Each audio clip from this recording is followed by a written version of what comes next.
Tento pořad sponzorují Eurotrump, Komíny SOS a partneři 40. ročníku Mezinárodního závodu přátelství.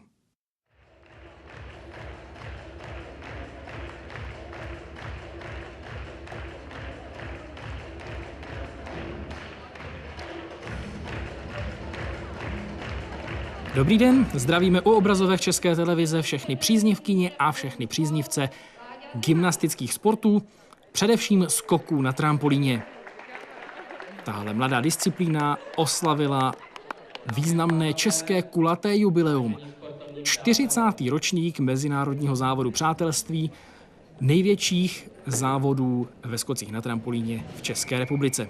Letos opět i s účastí zajímavých hostů, a to jak z exotických dálav, tak také z předních příček světových soutěží nedávné minulosti. A koneckonců také současnosti. Olympionička Zita Friedrichová byla velkou favoritkou soutěže žen. Tady sledujeme její kvalifikační volnou sestavu, kterou znovu předvedla ve výborné formě. Obhájkyně předchozích 3 vítězství v tomto závodu zcela suverénně vyhrála kvalifikaci a postoupila do finále. V něm se ale začíná v této kategorii žen od nuly, takže nic jistého ještě neměla.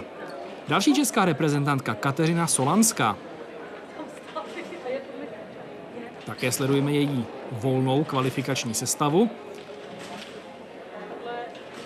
Byla to 3. nejlepší volná sestava kvalifikace, celkem 2. mezi Češkami. A tak se tato 18letá závodnice probojovala do finále také s velmi povzbuzeným sebevědomím.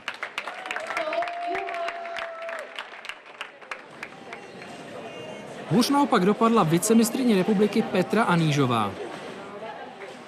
Tohle je opět volná kvalifikační sestava, ale těch předepsaných 10 prvků nepředvedla a ve skutečnosti nedokončila ani tu předchozí povinnou sestavu, obsadila 16. místo. José Alberto Vargas z Mexika, to je zajímavý účastník, měl až 16. nejlepší povinnou sestavu. Tam mu vůbec nejde, tu neumí, ale volnou umí. A dostal se tak až do finále.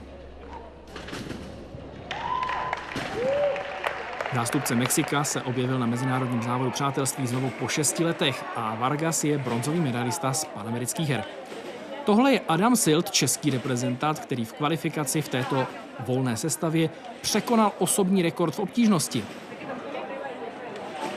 Rozhodčí mu za salta a vruty napočítali 14 bodů za obtížnost.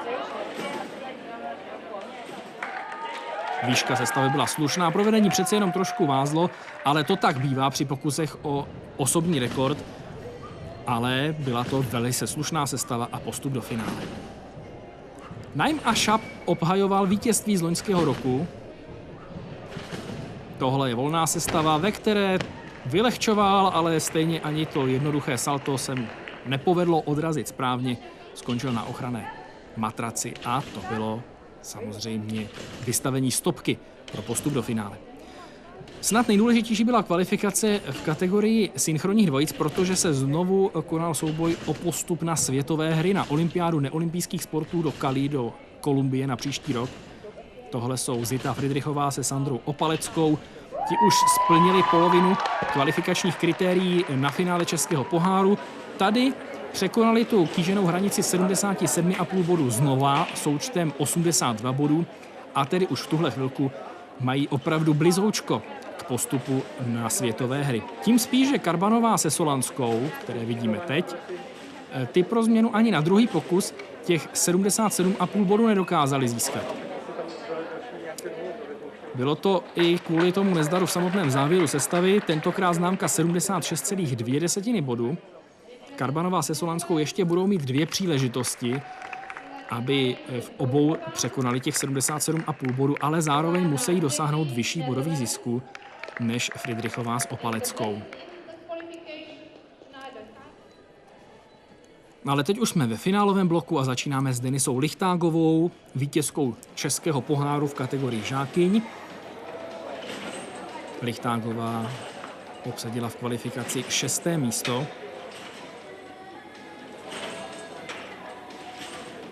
Tohle je finále, ve kterém skáče vysoko, ale přece jenom ve srovnání se soupeřkami trošku chybí obtížnost.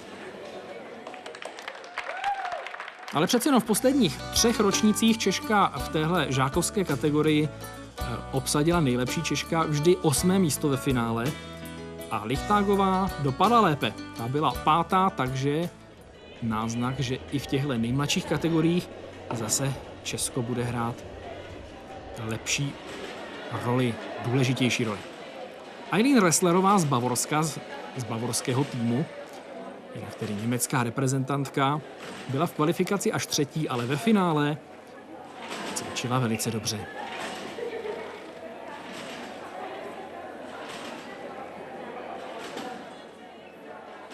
Opravdu vydařená sestava. Tahle kategorie je určená pro gymnastky a trampolinistky od 11 do 14 let. Resslerová byla v loni na mezinárodním závodu přátelství 2. žákyní, ale tady se dostala do vedení a čekala, co předvedou soupeřky. Vítězkou kvalifikace byla její krajanka Carmen Schneiderová.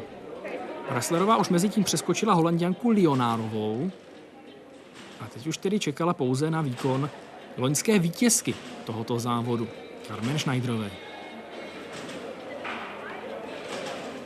Velmi pěkné provedení salt, velmi slušná výška.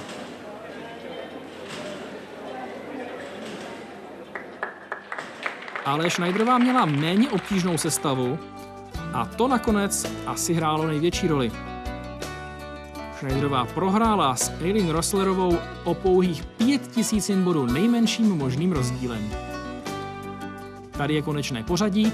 Resslerová 1., Schneiderová 2., 3. Nizozemka Lionárová, Denisa Lichtágová obsadila 5. místo. A co kategorie žáků, věkové rozmezí stejné, 11 až 14 let.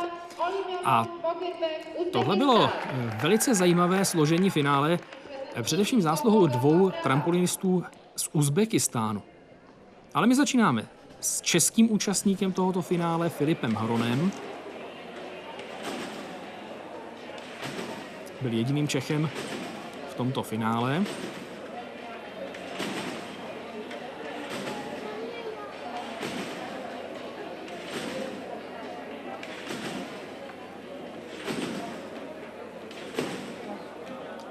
Slušná sestava.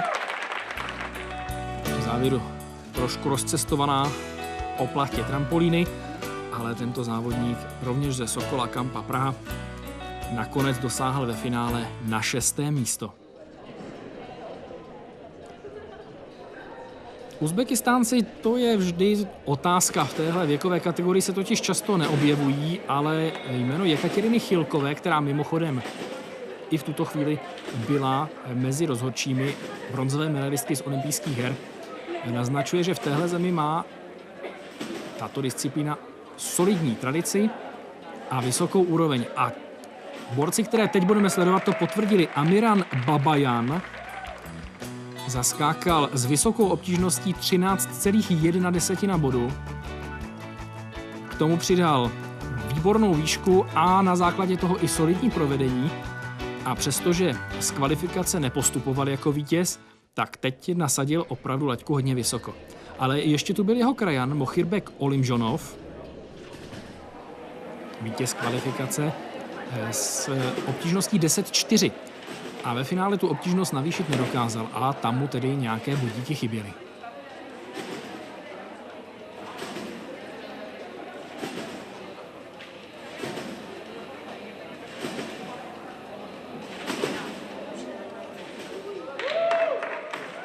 Je ale třeba dodat, že právě výkony těchto 2 Uzbekistánců v žákovské kategorii patřily mezi největší ozdoby celého mezinárodního závodu přátelství v Jablonci nad Nisou. Na 3. místě nakonec skončil Maďar Ákos Vince. Uzbekistánci si podělili 1. a 2. místo. Filip Hron skončil 6. O kategorii výš od 15 do 17 let to byla pro změnu hlavně nizozemská záležitost. 5 Nizozemek postoupilo do tohoto finále pod hlavičkou Nizozemska a Klaudia de Graafová navíc pod klubovou hlavičkou DFS Hochezandu. Jedinou Češkou ve finále byla tentokrát Karolína Sikorová. Z kvalifikace postupovala z posledního 8. místa. Eliška Patermanová byla 12. Postup do finále jí unikl. Karolina Sikorová ale finálovou sestavu nedokončila. Loni byla v kategorii juniorek na 8. místě poslední ve finále. Tentokrát to mohlo po tomto nezdaru dopadnout podobně, ale už zmiňovaná Dechráfová a také Grossenbacherová ty dopadly ještě hůř. A tak to bylo 6. místo v letošním ročníku mezinárodního závodu přátelství za 5 Nizozemkami. A byl to zajímavý souboj o první místo. Opět velmi těsný, rozhodovali setiny bodu. Tohle je účastnice mistrovství Evropy juniorek Romana Schüringová.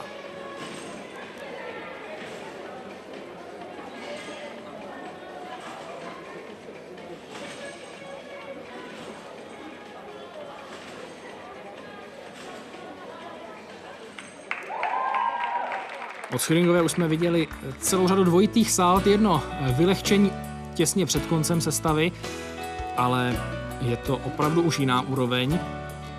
Obtížnost 11,5 bodu a vysoké hodnocení. Ale proti byla Bo Betová, další z nizozemských závodnic. Ta předvedla ještě o něco náročnější sestavu. To provedení bylo trochu horší.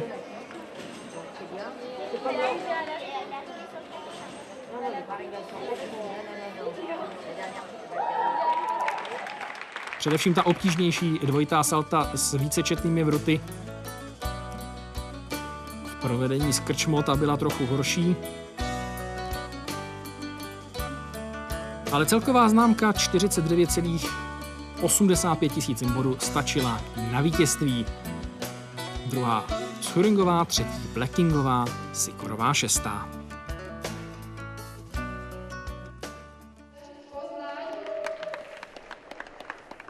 I do finále juniorů postoupil jeden ze zástupců Uzbekistánu, ale Samirbek Usmanov tentokrát neuspěl a tak se soutěž změnila především v souboj polských reprezentantů. A do toho zasáhl také Lukáš Majer. V kvalifikaci byl až 13. a postoupil tedy do finále jenom zásluhou toho, že pořadatelská země může vyslat jednoho svého zástupce do finále.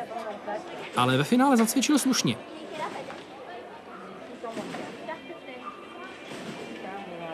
Majer umí volnou sestavou prodat lépe než svoji povinnou. Tohle bylo hodně dobré, ten závěr přímo na střed trampolíny vypadal velmi efektně. A Lukáš Majer, který startoval celé to finálové pole, se dlouho držel na první příčce.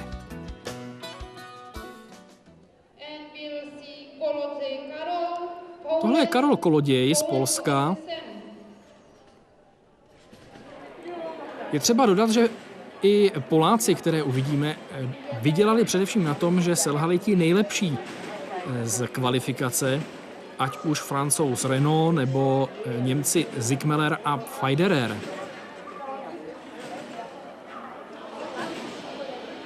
Asi na ně zapůsobila nervozita. Naopak Poláci a třeba také Lukáš Majer odcvičili to, co bylo potřeba. Koloděj vydělal především na vyšší obtížnosti, ale měl také lepší provedení a dostal se tedy jako první z těchto finalistů přes hranici 50 bodů. A tohle už je Lukáš Novák a jeho sestava, to už je zase něco jiného. 13,7 bodů za obtížnost na úvod, trojité salto.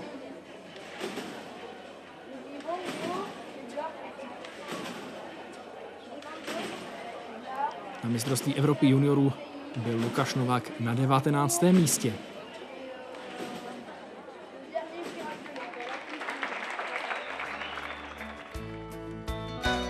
Byla to jednoznačně nejlepší sestava celého finále a zasloužené vítězství, vždyť porazil svého nejbližšího soupeře o 2,5 bodu.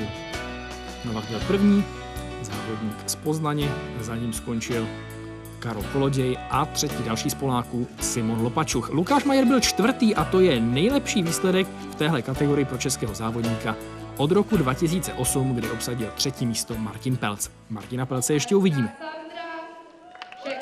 A teď už ženy jednotlivkyně, první seniorská kategorie a v ní Zita Friedrichová, vítězka 3 předchozích ročníků, i když ono to není tak úplně pravda, protože jeden z těch ročníků měl vlastně 2 díly. Jeden z nich byl součástí světového poháru a tam se Zitě Friedrichové v té super světové konkurenci vyhrát nepodařilo. Ale vyhrála další soutěž otevřenou hlavně pro juniory, ale doplněnou rovněž seniorskou kategorii. My začínáme se Sandrou Opaleckou.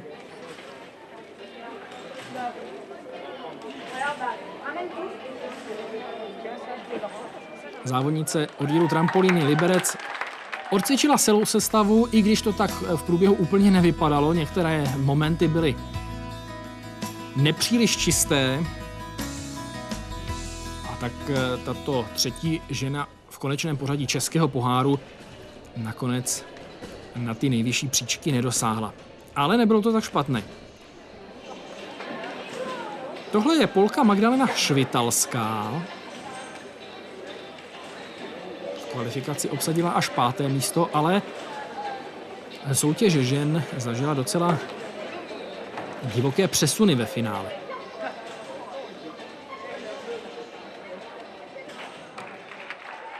Švitalská s 3. nejvyšší obtížností sázela na jistotu, na čistotu provedení a to byla slušná, takže na Sandru Opaleckou získala 4bodový náskok. Kateřina Solanská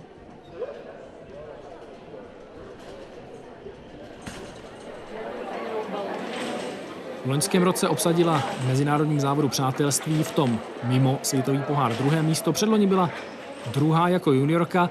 Tady ve finále ale vidíme jednodušší salta, která ubírají body za obtížnost. A také provedení nebylo úplně ideální. Tam byl dokonce přímý skok bez salta, který samozřejmě nepřináší vůbec žádnou hodnotu bodů. A to znamenalo propad výsledkovou listinou a trochu zklamání určitě. Kateřina Solanská nakonec obsadila 7. místo.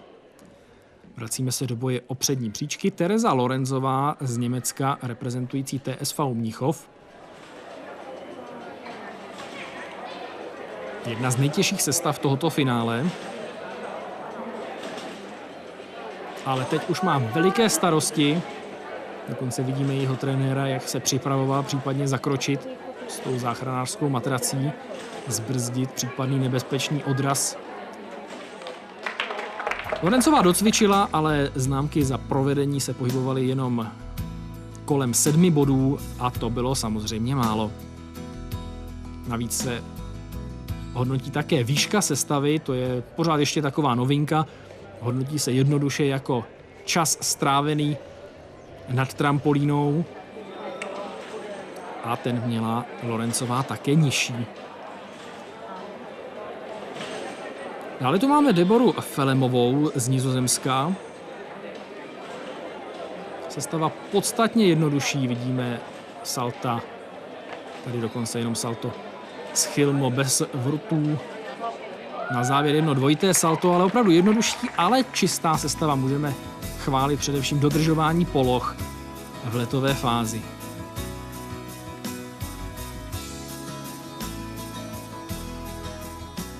A tak Felemová porazila soupeřku, která měla o 3 body vyšší obtížnost a zařadila se za Švitalskou na 2. místo.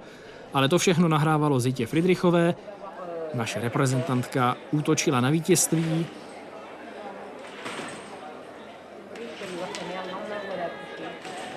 Zařadila 2 trojitá salta.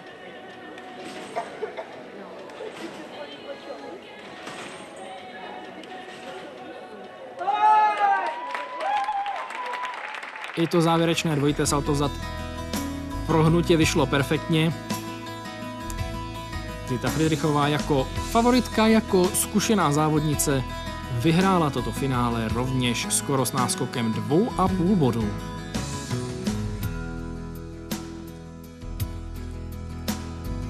Druhou nejlepší z Češek tak nakonec přece jenom byla Sandra Opalecká na 5. místě. Soutěže mužů se zúčastnilo v Jablonci nad Nisou celkem 19 účastníků a 8 nejlepších postoupilo do finále.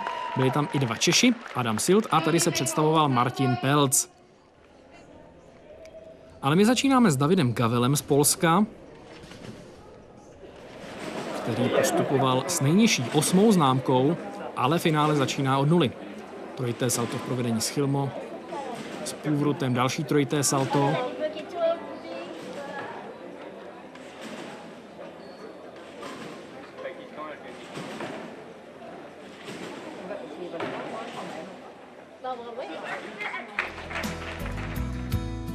Mužské soutěže v posledních letech Češi docela dokázali s úspěchem obsazovat.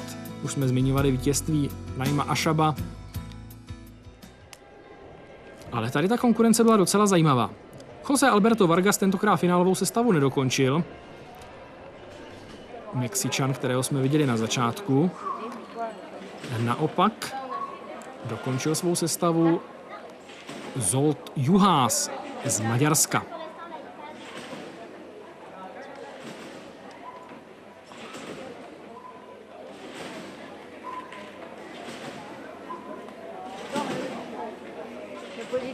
Na první pohled vyšší sestava než u Davida Gavla. Potvrzuje to i dosažená známka za výšku 16,1 bodu. Slušné provedení, slušná obtížnost. Tady se pohybujeme kolem 14 bodů, tedy pochopitelně víc než předtím u juniorů. A to už je obtížnost, jak jsme viděli v kvalifikaci, kterou je schopný zaskákat i Adam Silt. Začíná nádherně schýleným trojitým saltem, ale hned druhé salto končí mimo, takže se bude započítávat jenom to první. No a s tím se samozřejmě uspět nedá. Adam Silt v tomto finále obsadil 8. místo. Loni byl 5., předloni 5. jako junior, tentokrát tedy pro vítěze Českého poháru propad. Tady je Martin Pelc. Jestli jste sledovali naše záznamy ze závodu Českého poháru ve skocích na trampolíně, tak víte, že začátek sezóny mu nevyšel, ale v závěru sezóny předváděl slušné a hlavně stabilní výkony.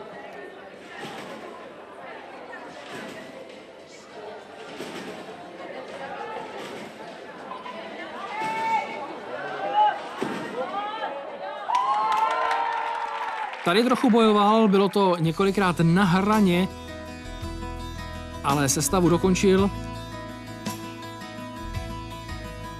V kvalifikaci byl 3. a tady odrážel nápor Maďara Juháse. Bylo to velmi těsné, ale nakonec Martin Pelc ten souboj dokázal vyhrát a v tuhle chvilku byl stále a už jistě na medailovém stupínku. Husanboj Janibekov z Uzbekistánu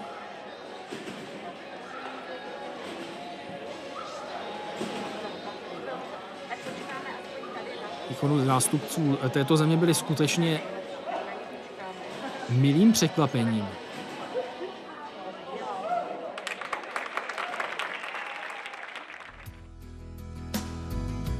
Velmi dynamické pojetí salt v letové fázi. Razantně takzvaně rozkopává salta. To všechno ve vysoké výšce, takže má spoustu času připravit dopad a to všechno se samozřejmě podepisuje na velmi čistém provedení sestavy. Ale ještě neměl nic jistého, nastupoval vítěz kvalifikace Lukáš Javorský. Kvalifikaci vyhrál před Uzbekistáncem o bod. Volnou sestavu o 7 desetin, ale ve finále bylo provedení jeho sestavy podstatně horší. I tohle jednoduché salto zařazené na výpomoc tak trošku odflákl. Lukáš Javorský jenom 53,5 bodů a s dvoubodovou ztrátou s Janibekovem prohrál. Martin Pelc obsadil 3. místo, Adam Silt 8. příčku.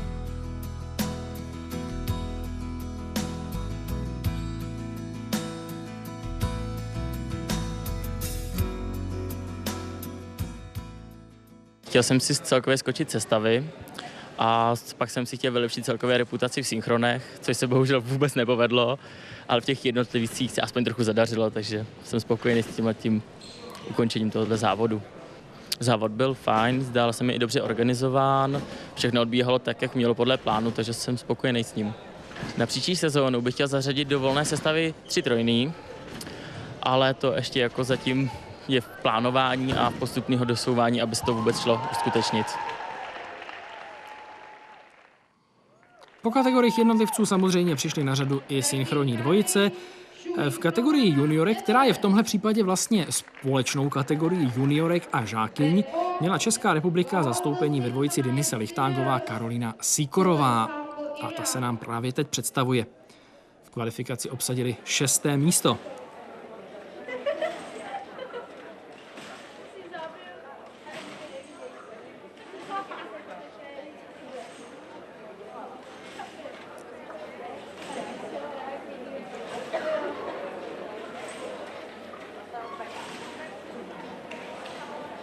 Na první pohled se zdálo, že Lichtágová se Sýkorovou dokončili celou sestavu, ale nebylo tomu tak, protože jedno ze salt hned v úvodu bylo u každé z trampolinistek provedeno v jiné poloze, to je tohle. A to znamená automaticky, že kvůli neschodě mezi partnerkami, což samozřejmě v synchronní dvojice, kde ta synchronnost je nesmírně důležitá, je závažná vada, se dál sestavou už nepočítá, vlastně tímto končí. Lichtágová se Sýkorovou obsadili 7. místo. Tohle jsou Nizozemky Caroline Blackingová a Romana Schuringová. Je zajímavé, že Nizozemsko má poměrně silnou generaci těchto mladých trampolinistek a neustále je střídá, takže třeba na mistrovství Evropy letos startovali každá s jinou partnerkou, nebo loni na mezinárodním závodu Přátelství Schuringová zase s jinou partnerkou a tehdy vyhráli. Tady začali dobře. Ve finále dostali velmi vysokou známku za synchron a dostali se do vedení. Ale pozor tady na vicemistryni Evropy Eileen Resslerovou a Carmen Schneiderovou. Ty jsou mladší než Nizozemky, ale velmi dobře seskákané.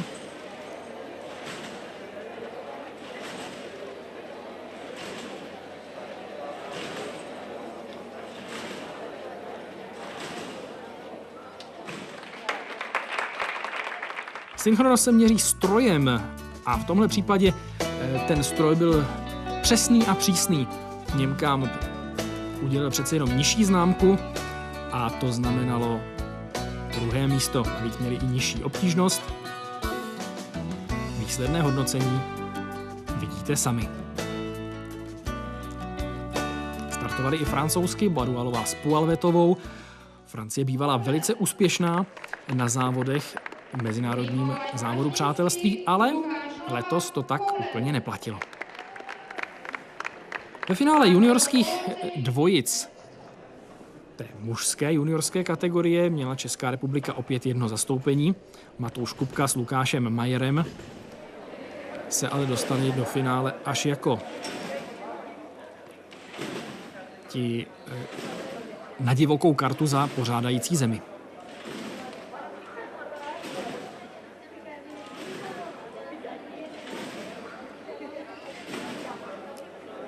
Vyšší trampolíny dává záchranu Petr Dufek, bývalý úspěšný reprezentant a v poslední době i úspěšný trenér. Konec konců i tohle vystoupení mu vystavuje známku, která není vůbec nějak špatná.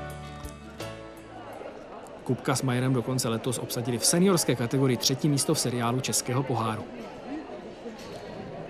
Ale byl to znovu polský a uzbekistánský souboj. Tohle jsou Kristian Černěj a Tomáš Křeměň, vítězové z roku 2008.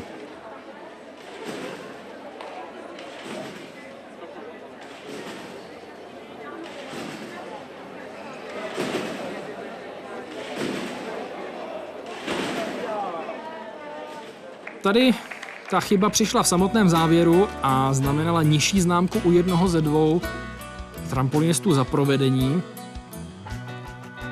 Jinak to byla nejtěžší sestava z celého finále, ale provedení vázlo a tak se dopředu tlačili Samirbek Usmonov a Mochirbek Olimžonov. Jeden junior, jeden žák. Olimžonov je 14letý, Usmonov 16letý. A jejich provedení bylo perfektní až k 9 bodům.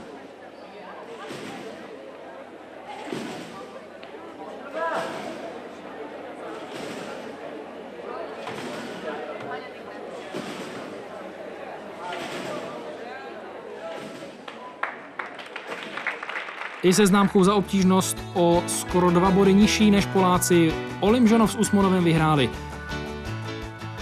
Kupka s Majerem nakonec obsadili 7. místo jako první z finálových párů pod úrovní 40 bodů. A tak z vystoupení Uzbekistánců byla nadšená i účastnice olympijských her Jekaterina Chilková, tady rozhodčí.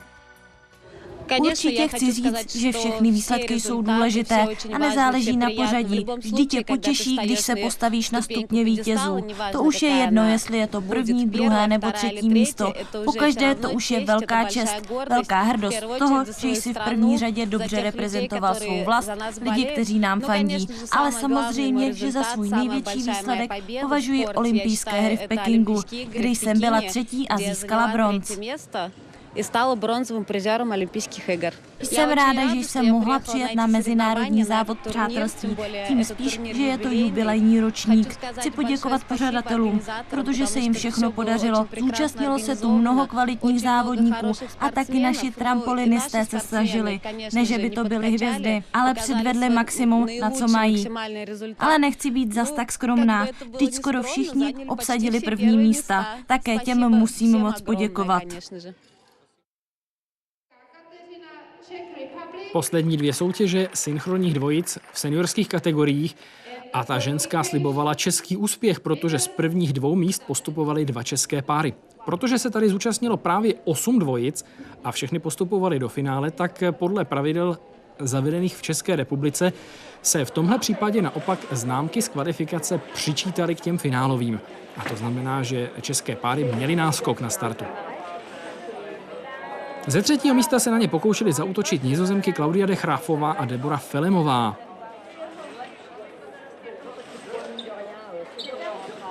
Byli slušně synchronní a především díky tomu docela šlapali na paty v tomto finále druhému z českých párů Karbanové se Solanskou. České duo z Rožnova pod Radhoštěm, svěřenkyně trenéra Kozubka a trenérské legendy v českých skocích na trampolíně, ale navzdory trochu horší synchronnosti finálovou sestavu absolvovali bez závažné chyby.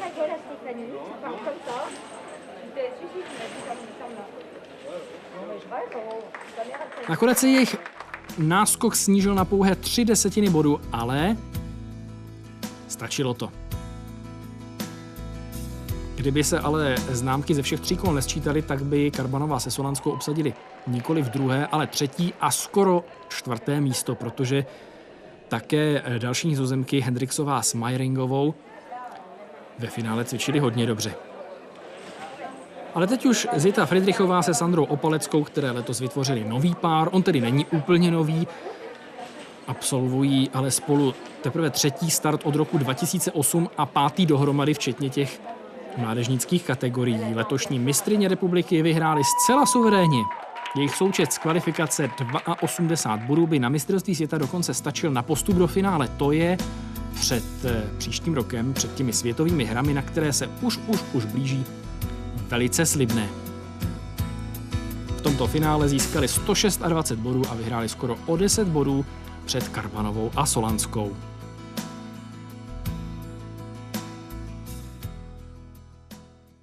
Pocity z toho máme pěkné, myslím, že mluvím za nás za obě, jelikož je to teprve náš v druhé půlce roku, druhý závod, který spolu teď skáčeme a jak je vidět, tak se nám evidentně daří, takže spokojenost je velká. Naším výkonnostním cílem pro příští období je určitě splnit požadavky a limit pro účast na neolympijských hrách příští rok v Kolumbii. Tak protože jsem v páru nová tak jsem musela zvýšit vlastně nejvíce výšku sestav, to je hodně důležitý, a pak i jsem musela zařadit víc mimo trampolínových aktivit, jako je třeba posilování a regenerace.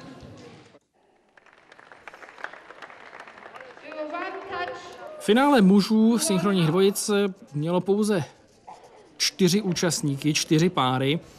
A naopak tady už před finále bylo jasné, že Česká republika se nějakého velkého úspěchu nedočká. Naim Ašab s Martinem Pelcem nedokončili kvalifikační volnou sestavu. No a podobné to nakonec bylo i v té finálové volné. Tahle dvojice má určitě co nabídnout, ale ne to předvést až do konce. Tentokrát ve finále selhal Naim Ašab.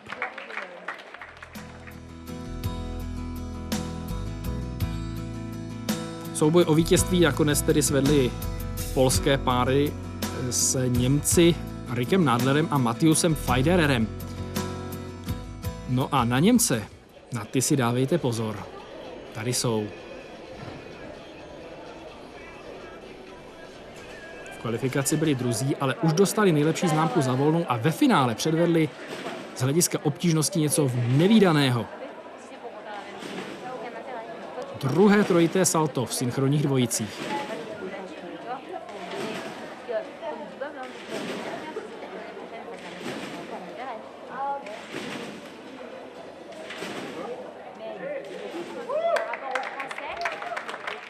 Obtížnost 15,4, takovou nepředvedl žádný z jednotlivců v průběhu finálových bojů.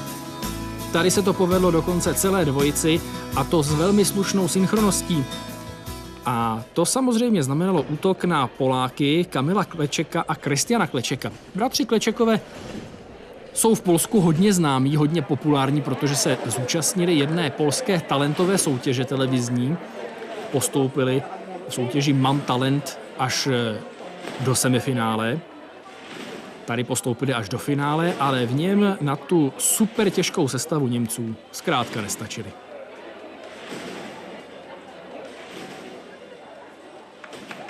Jejich náskok z kvalifikace se rozplynul a Nadler s Pfeidererem zcela zaslouženě získali zlatou medaili. Potěšili tak i Henrika Štélika, nebo chcete-li po česku Stehlíka, českého rodáka, který ale reprezentuje Německo. Tady už jako rozhodčí, ale mnohokrát na mezinárodním závodu přátelství také startoval, ale dostal se třeba i na olympiádu.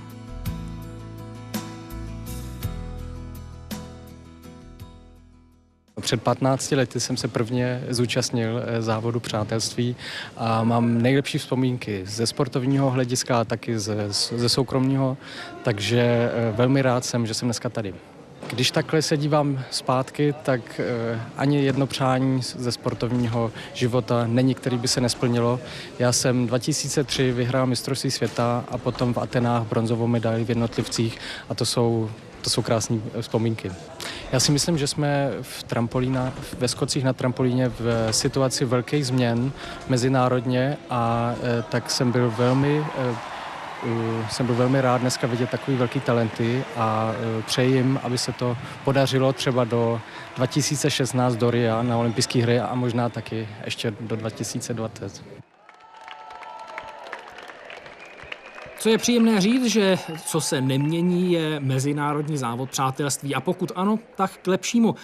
Vždyť ve srovnání s loňským rokem, kdy se konal pod hlavičkou světového poháru, letos měl znovu velmi dobrou atmosféru, výbornou organizaci a výbornou sportovní úroveň. Znovu ho ozdobily i úspěchy českých sportovců, ať už Zity Fridrichové, nebo bronzového Martina Pelce, anebo hned dvojnásobného úspěchu synchronních dvojic žen. Zkrátka, na konci tohoto olympijského roku se české skoky na trampolíně nadále předvádějí jako gymnastické odvětví, které v evropském nebo možná i světovém měřítku je schopné promlouvat do bojů s těmi nejlepšími.